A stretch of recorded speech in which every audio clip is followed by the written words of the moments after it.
Okay, everyone. Good afternoon, everyone. Um, yes, I'd like to talk about my experiences, you know, dealing with my dilemmas, uh, with life. And the topic of this video on that note is going to be my journey in life. And, I want to go into a few things about what took place to get me to where I'm at now, even in terms with you know, uh black liberation, the terms were so black liberation, which I still involve myself with as far as Operation Exodus Mississippi campaign. And you could go on YouTube and watch the page of Operation Exodus Mississippi, which I am a member of that panel and that platform.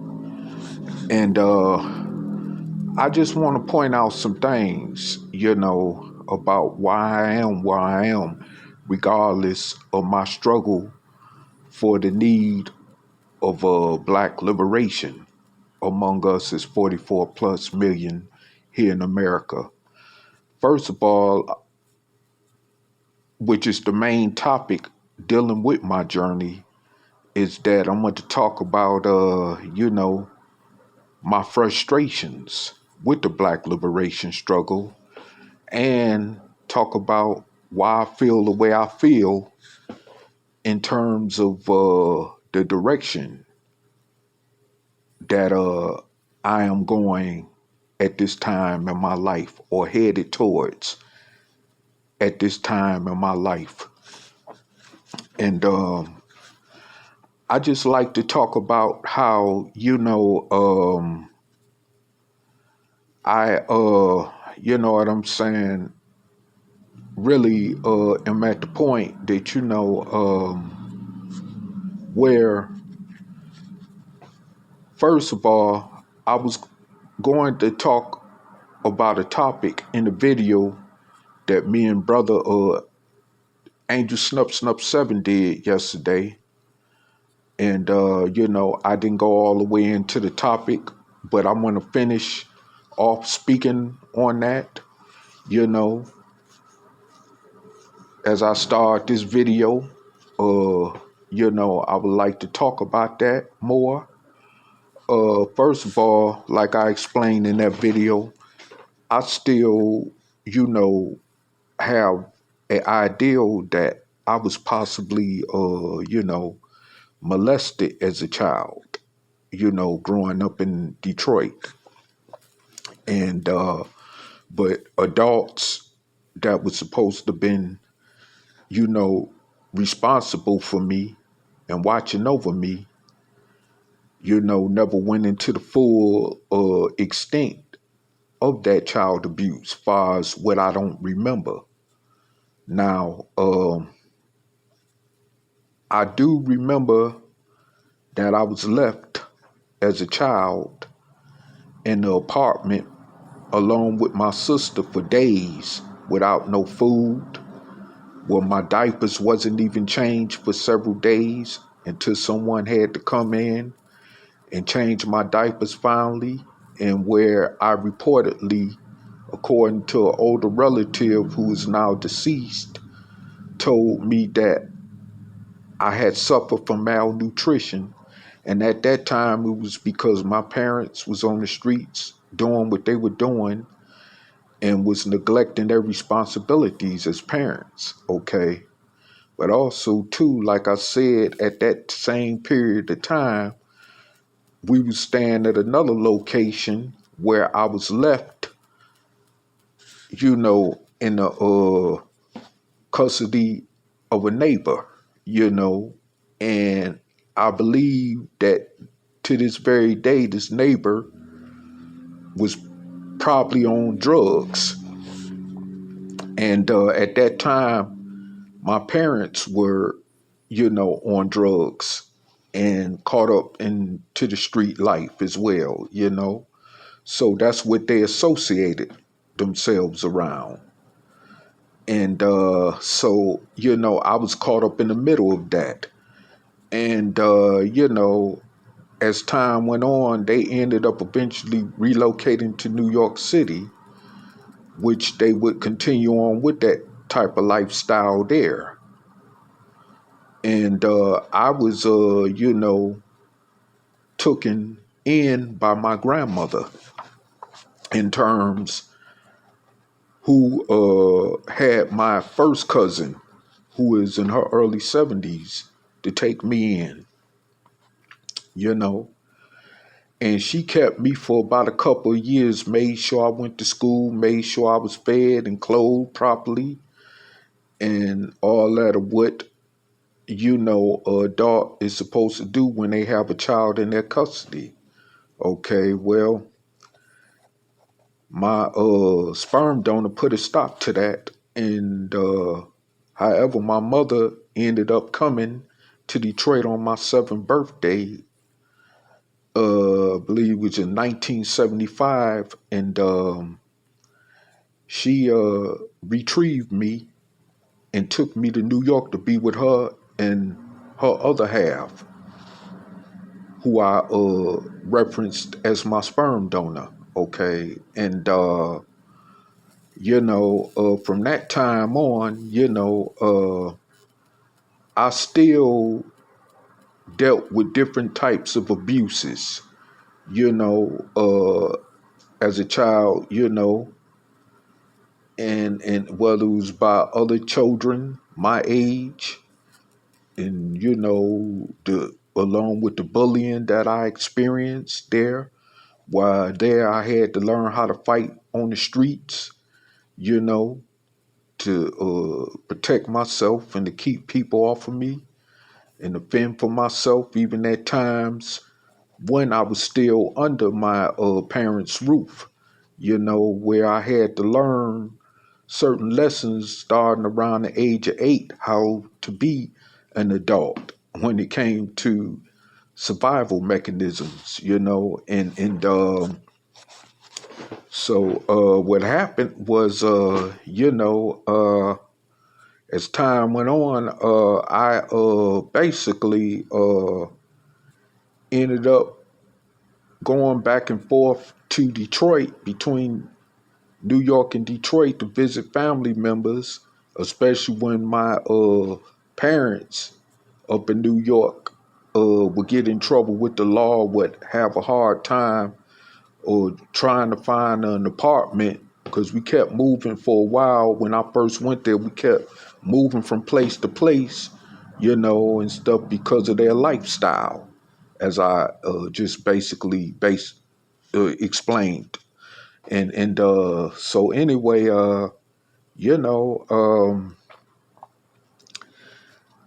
it was one time when we had went to Detroit for Christmas, for the Christmas New Year's holiday, and I was accused actually of stealing something out of my grandmother's bathroom. Now, this is my grandmother on my mother's side, although my grandmother on my sperm donor side was still living at the time. And so while we was over there at my grandmother's house on my mother's side, I was accused, like I said, of taking something, you know, when she had people over there drinking and clowning and acting a fool, And kids pick up on that type of stuff also. And I was 10 at the time, and so it was probably one of her relatives, that other relatives, that did it.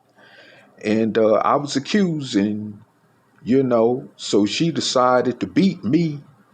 And I think she even beat me with a, a belt buckle, and even pulled a kitchen knife on me, where my sister had to intervene, because she was, my grandmother was under the influence of alcohol intoxication at that time.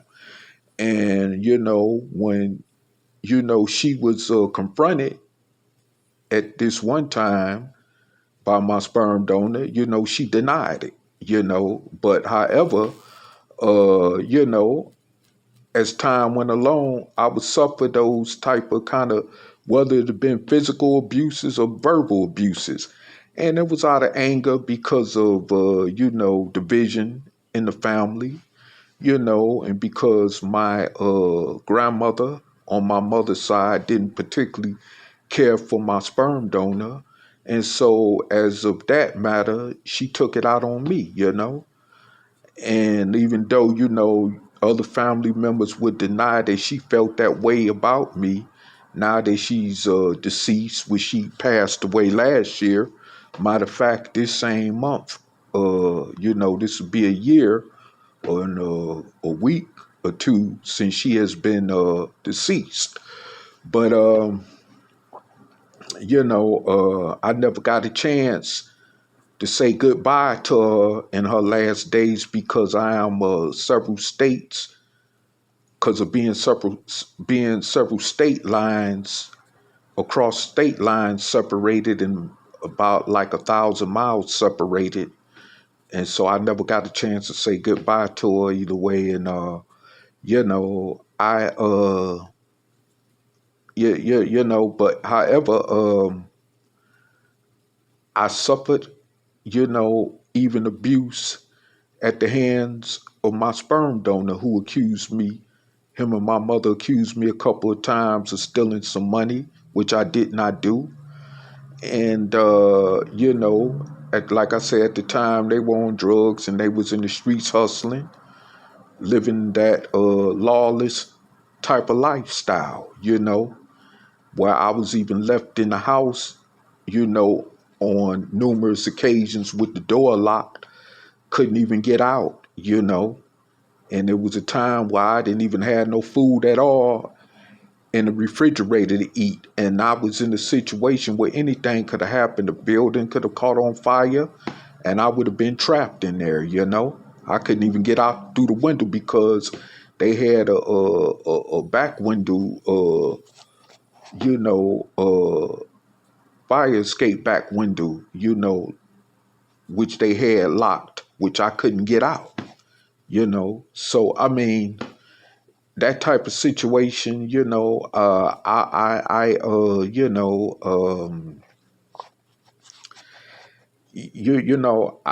I even experienced the fact that I did not grow up with my sister, and as far as having a normal sibling relationship with her, even though they had her come to New York for a while and stay there with us. And then things didn't go right because of her and my mother's poor relationship, and she did not obey the rules of the household, and she felt like she could do what she wanted to do, so she would call back to Detroit and tell my grandmother all kind of lies and stuff. And then she ended up running away, and you know and never returning back, because she had came up there to New York a couple of times to be with us, and that was the last time she came. So that was, at that point, that was forever my, the beginning of my experience of never really actually getting another chance to really have that normal relationship with her as brother and sister go. And even when I went back to Detroit a few years later, because my mother had to go serve time in incarceration in the state of New York, when I was 14, I had to go back to that same grandmother that was abusive. And,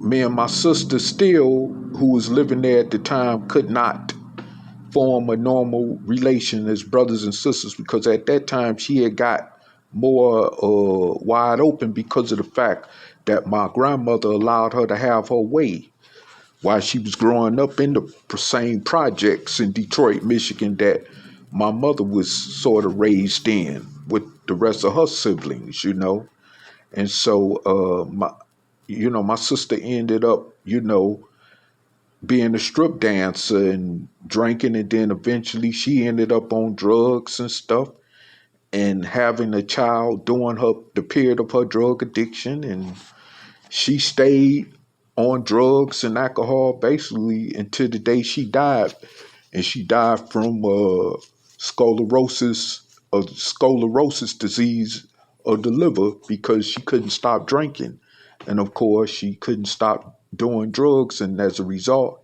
of that, she passed away at 40 years old. Matter of fact, a year right after my mother had died. So, I mean, that really there, tore me apart, but prior to all that happening, as far as my mother passing away, I just want to say that, while I was, back in Detroit at 14, because I couldn't take the abuse,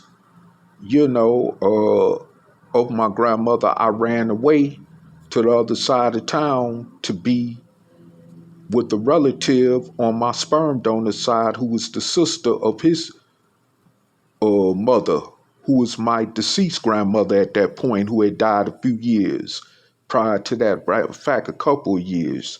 She died like when I was 11, so she died over a little bit over a couple of years before that. But had she been alive, I wouldn't have ended up having to rely on her sister, who was my, at this point, late grand auntie, may she rest in peace. And she had promised my mother, mainly, she was the main one who promised my mother that she would take me in. But of course, she did not do that. And she went back on her word, and that severed ties with her and my mother's relationship forever, until the day they both died. During the different periods of times they passed away. They never could, get back to a normal relationship because of that. And so I ended up, as a result, going to a boys and group home, in a group home. And when I was in the boys' home, which was the beginning of changing the course for the rest of my childhood, that really that situation changed the entire course of the rest of my childhood. I went into a boys and group home at the age of 14, and up until I was 16. But at the time while I was in there, I had to actually fend for myself even more, to the point where I almost just about every day, and this was like in the first few months when I was in there, I had to fight, and stuff. I had to stand up for myself one way or another against other teenagers that was in the boys and in the group home, and I ended up even to the point running away a couple of times because of staff abuse toward me, and because of, and I'm talking about physical staff abuse as well, which I was about to press charges on one of the staff members because of the physical abuse that I had suffered. And also too, I had ran away another time because just because I got tired of the abuse from the other, teenage clients that was in that group home, and but of course I was led back there by the police, who threatened me that if I ran away, I would end up in some boys' home, further away, where I wouldn't even have no contact with my family and all that kind of stuff. So I was basically, of course, as you know, a ward of the state, because like I said, my grand auntie turned me in over to Child Protective Services, because she went back on her word about taking me in. Okay, but she would take in drug addict children and grandchildren of hers who would later on, you know, uh, destroy her entire home life, you know, run her house up in smoke to the point where she couldn't even afford to pay her electric bill or water bill. You know, she bought that house and had it for generations. And that was a house she was actually supposed to been able to spend the last of her days in. But she ended up having to go and stay with her son, whose house she had died in, you know, where she was living at, where it wasn't even her son's house. It was her son's, you know, female companion's house. And she ended up dying there. But before she had to go over there, she was being abused and ran over in her own house by those same children and grandchildren of hers who was on drugs like crack. And they'll bring all kind of people in and stuff and just, you know, run over the house. And of course, I thought about that, and my mother would tell me that what she did to me is going to come back on her in the form of course, karma. And I guess that was what my mother's prophetic statement was to me, you know, that she would end up, you know, having karma brought to her because of what she did to me. So, you know, when she passed away, you know, I went to her funeral and stuff, but at the same time, and I even gave a eulogy at her funeral, but I didn't have that same, you know, impact about her dying, you know, as I would have like my mother or, you know, or something like that, you know. And when my grandmother, who was her sister, who had died, I was still a child, so I wasn't really that impacted by it.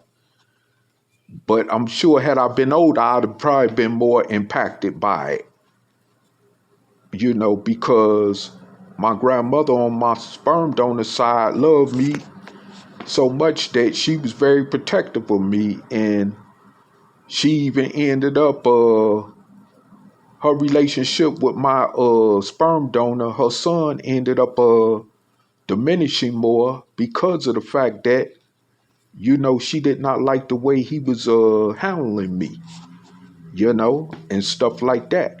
And so, you know, but however, I, you know, I just went through quite a bit, you know, and I tell you, that experience being in that boys and group home, like I said, I had to learn how to, you know, more so fend for myself as I did when I began growing up in the streets of New York, because that's where mainly why I got my lessons at. Far street survival was in New York because I was taken and relocated to New York from Detroit at a very early age. And then when I went back to Detroit, I brought those ways of how I was raised in the streets of New York back with me. And of course, because of the cultural differences between those two cities, it was that was also an impactful, damaging situation for me, far as my life went in Detroit. You know, because people couldn't relate to my ways or how I acted, far as being basically a New Yorker, although I was born in Detroit, you know, but I you know, and that even had a damaging effect with my relationship with relatives and my family. And I believe that was on both sides, you know. But however, you know, I have to say that you know, as the rest as that even went on, you know, that even involved, you know, me having problems when I was in the group home, you know, because, you know, people, you know, looked at me, you know, kind of different at that point. because the fact that I even had more of a thicker New York accent and stuff like that, and they just couldn't relate. And so they would find any kind of excuse, you know what I'm saying, that they could to, try to pick on me or bully me or something like that. And like I said, I had to go through changes and defending myself. And to a couple of times where the law could have gotten involved, where I could have ended up in a youth home, and see, I did not, sign up for that because of the fact that, hey, look, I wasn't a ward of the state because I was a criminal, but this is what comes along with that type of situation. When you're talking about a boys' home, group home, or foster care, this is what happens to children and teenagers that end up in situations like that. And that's why I could speak on that because of me personally experiencing that, and so like I said, as a matter of fact, that's just like that sister Makia in Columbus, Ohio, who had got killed by the police, and from that, because of that resulted from her upbringing in a foster home where she was supposed to be cared for and protected, but wasn't. And she had to fend for herself against a couple of grown women who was trying to attack her, you see? So, them type of similar situations is what I'm talking about, and I mean, this happens every day in America. You know what I'm saying? And I mean, when I hear about children, even today, that's in group home, boys' homes, foster homes, girls' homes, or whatever, that take me all the way back to my childhood because, like I said, that changed the course of the rest of my childhood growing up, period.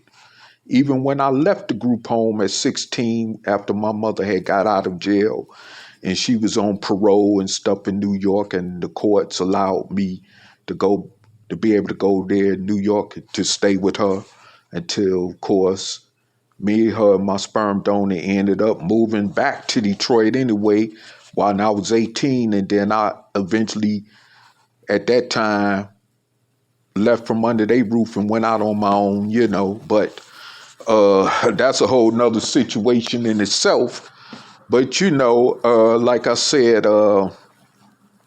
you know, I when I experienced that just changed the course of my childhood. And as I was gonna say before, when I went back to New York, like around 84, when I was 16, I mean, it wasn't even the same growing up in New York, because now this time my mother was on parole, my sperm donor was still in prison in New York, and it was like I'm being not only going through these changes, but I'm doing time with a parent, and this same parent, speaking of my sperm donor, now in his 70s is incarcerated again, this time in a prison in Michigan, where we were all from originally, So, I mean, it's like, I just, it's like it's crazy. And I just, you know, and when I go through this was mostly dealing with my own people, far so black people being concerned. And like I said, this changed my course of growing up, because like I said, when I went back to New York in 1984, things just wasn't the same. I mean, I spent the last of my teenage days up till I was 18 there, but it just wasn't the same growing up as far as having a normal childhood because of that experience of being in that boys and group home. And that basically affected me throughout the rest of my life, even up to this point in time in my life. And here it is, I'm in my early 50s today, and because of those experiences And because, as time went on, as I got older as an adult, I ended up having less association, or how you say, self-isolating myself from people because of that. And because I had to learn early on that it wasn't that easy just to trust people, and also because looking back on how my own family treated me, as a child, that definitely let me know that I just couldn't just open up my gauges and just trust people easily. And then things like me getting involved in that pro-black conscious stuff, like with the Nuwabians who was following the teachings of their present day incarcerated leader, Dr. Malachi Z. York, did not help the better things in my own personal cause in life. So, it was like, I had to really stand on the outside and look in and decide for myself how I would live my life with being less associated around people, you know what I'm saying? And being less, and not dealing with too many people. But of course, as time went on, when I got involved in the streets, like with crime and drugs and stuff as an adult, I had to find myself dealing with people in order to survive. But at the same time, I still even stayed to myself then, and stuff like that. So, I did not have too many people to really, at that point, to really associate myself around or to form relationships with that would be everlasting. And even the people that I did come up with on the streets as a child and off and on hung out with as an adult, I don't know if they're in jail or in prison or wherever they're at or what they're doing with their lives today. And so, I just, that's just how I've been cruising on with this journey in my life. But of course, as I got 18 and started traveling like to Canada, places like Toronto and Montreal, those were my very first experiences basically with homelessness. Okay, it started in Detroit, but basically, when I left my people from under my parents' roof, but of course, it ended up, I ended up taking that situation with me to Canada because carrying that load on my back when I went to Canada because I ended up homeless there on the streets in another country. How about that? Yes, in another country. Here it is. I'm 18, leaving the United States just to end up homeless in another country. That type of situation. So that pattern continued on. You know what I'm saying? And until I came back to the United States and started, living in other cities, of course. And as time went on, I was, but before then, I had to experience some stuff because I got into some legal trouble in Canada and they ended up deporting me. And that wasn't the first time they had deported me from Canada because, I kept going back and forth over into Canada, and stuff like that. But, and to this day, I still can try to, get back in their country, but I would have to go through their consulate, one of their consulates to do that. So it ain't like they expelled me from the country, because I do have an option if I wanted to go back there, but I would have to go through red tape to get back in there, of course. But other than that, as my travels went, as I traveled through different parts of the United States and stuff, I started seeing what life was really like around the country that I thought I had learned about somewhat as a child in school or in the history books, and stuff like that. And I ended up going to places like Washington, D.C., Baltimore, Maryland at first, like Richmond, Virginia, and stuff like that.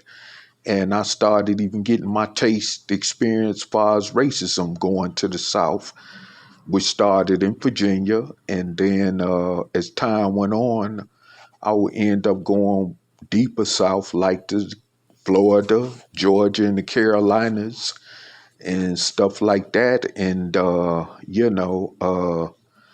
I would end up in places like Tennessee and I even, after my second stint in prison in Georgia, I went back to Detroit, but I went back south eventually and ended up living a couple of years in Arkansas, you know, which was the birthplace of one of my grandparents, which was my grandmother on my sperm donor side,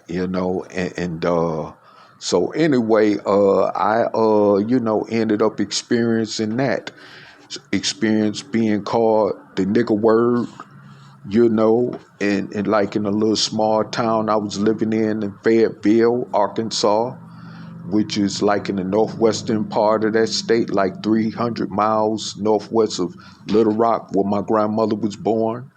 But but prior to that, I lived in a little small town, like in Pine Bluff, Arkansas, right out 40 minutes outside of Little Rock. And, I experienced, and for the first time living in a smaller town that was populatedly black. And let me tell you, it wasn't that much different from when I lived in Detroit, when I went to Baltimore and Chicago and places like that. Because matter of fact, a lot of the people there, some of them were from Chicago or migrated from New York or even from Detroit or something like that, like I did, and they just, it was just wretched, like a lot of other places where you go where it's a lot of us as soul black people, and of course, Little Rock, which is known for its reputation as being a gang banging city, because you had people come there that brought the gang stuff from LA, and of course that pushed a lot of natives of Little Rock out and, and made that place more corrupt, even like it is today, but of course, Atlanta, I had my share of experiences with drug addiction in Atlanta and ended up there getting incarcerated and even going to prison, So, and experiencing that stuff around mostly other people my color, and what I seen and witnessed, you know what I'm saying? That's why when I see things on social media that goes on in a lot of these different places around the country, it don't surprise me because I was in the middle of it. I was around it, and I was there when it was going on. And that's why I'm not so surprised when people get on social media and talk about how bad it is in Atlanta, because I was there, But also, I'm going to tell you, and this is what I want to get to, is that the reason why I'm going to other cities or have been going to other cities that is more populated with Caucasians, because for one thing, let me tell you some of these places like I've been to, like Springfield, Missouri, Joplin, Missouri, Fort Smith, Arkansas, and, little small pockets, small towns like in Oklahoma, outside of places like Oklahoma City and Tulsa, where I also been to,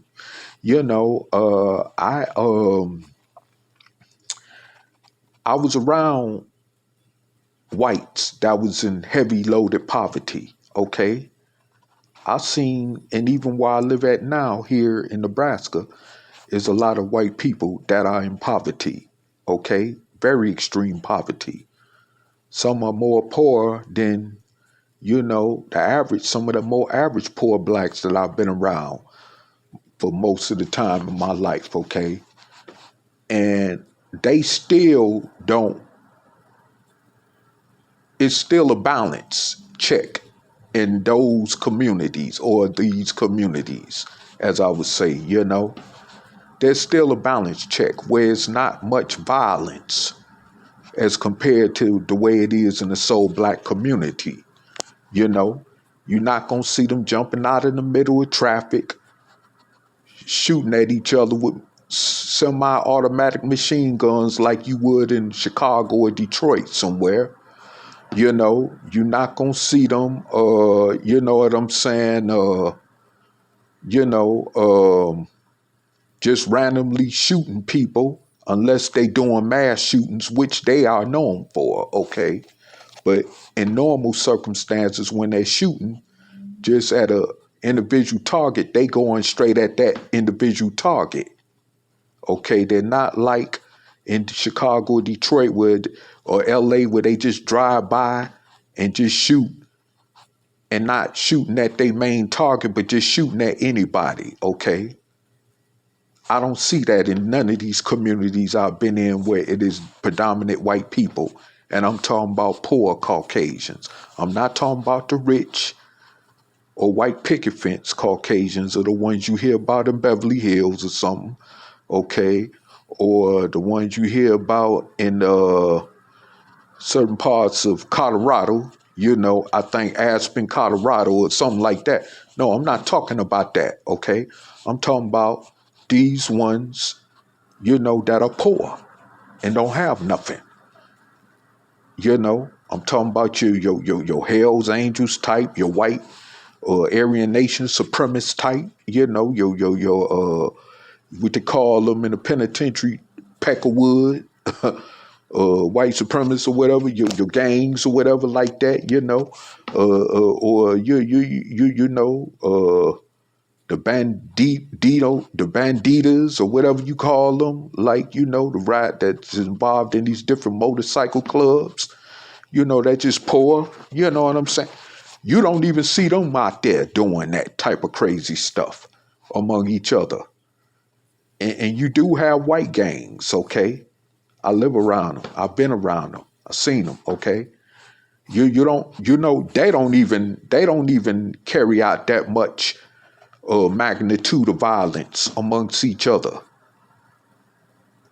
Even like around here where I live, So, I mean, there is a difference, I'm not under that consensus or that narrative like the pro-black conscious community at where white folks kill each other like black people do. Yeah, they do. Yes, they do, but not to the extreme like I saw living in Detroit, like I was around when I was in Atlanta, Georgia, okay, places like that, okay, or even when I was in Overtown or in Liberty City, Miami, or something like that. There, I don't see that going on. I don't see a bunch of sirens, hearing a bunch of police sirens every day, because somebody then got murked. Now, they do have stuff going on, like with the methamphetamine drug epidemic and stuff like that, but I don't see that as far as to the magnitude where when you are in crack infested places like Detroit and Chicago and St. Louis and Kansas City, okay, where is a lot of us at. And I'm not being prejudiced to my own kind by saying this. I'm just speaking from my experience or what I've been around and what I've saw. Okay? And what ain't nobody just simply told me, but what I saw with my own eyes and was able to hear with my own ears right around me. Okay? So, I mean, where this brings me to, however, is that, and I've spoken on this, and I know I've been criticized in general, by feeling the way that I feel about this, as far as why I would rather go to a less populated state, and that happens to have more white people, but it's just a very less populated state with a low crime rate. Because I'm tired of being around, niggerism. And that can even apply to any skin color, you know, as of that matter. But I'm just I'm just tired of being around that. You know, I'm in my 50s now. I'm not getting no younger. My health is, of course, is not always operating normally. Because of my health issues and what I got to deal with, far as that's concerned. But it's like I'm just tired. And what I went through in the pro-black conscious community was enough to just make me say, the hell with black liberation altogether. But I chose not to do that. That's why I'm a part of the Operation Exodus Mississippi campaign, which is about us as 44 plus million so-called Negroes in America attempting to help unite our people to take control of a state so that we can start a new beginning and a new reality as a people in this country from what we have known it to be for over 400 years, being here in America under white racism and white supremacy. Okay? But what I'm saying to you is that personally on where I stand at, which has necessarily nothing to do with the Operation Exodus Mississippi campaign, of course, is I'm just telling you my personal experiences and why it's gotten me to the place of where I'm at in my life. Okay?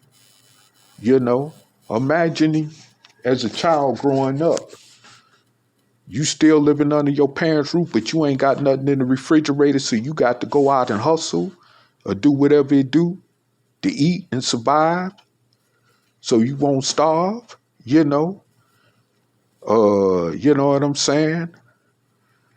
I'm around other people, left in the hands of other people while I'm suffering abuses, while I have to fight and fend for myself even in that situation, and stuff like that. And then also too, like I spoke about with the boys' home situation in the group home, where I almost had to press charges against a staff member who choked me, and he ended up after that running away.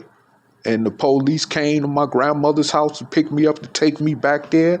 And along the way, with taking me back there, they threatened that I would be put in a more secured, incarcerated boys' home, And I'm trying to run. I'm trying to stay out the way of danger, but they treating me like a criminal. And this is at the age of 14 going on 15 at the time, while I was in that situation, as a ward of the state, which at the time I didn't fully know. I knew I was in a group home, but I didn't know exactly I was a ward of the state until as time went on. But I mean, this is just crazy, and this is because someone could not, hold to their word with my mother, that they would look after me while she had to go away and do time in New York, So, it's like that really had a damaging impact on me. I have to say emotionally, mentally, and somewhat physically, but it had a damaging impact on me, and it's still affecting me to this day, and maybe people, that's why maybe people had a reason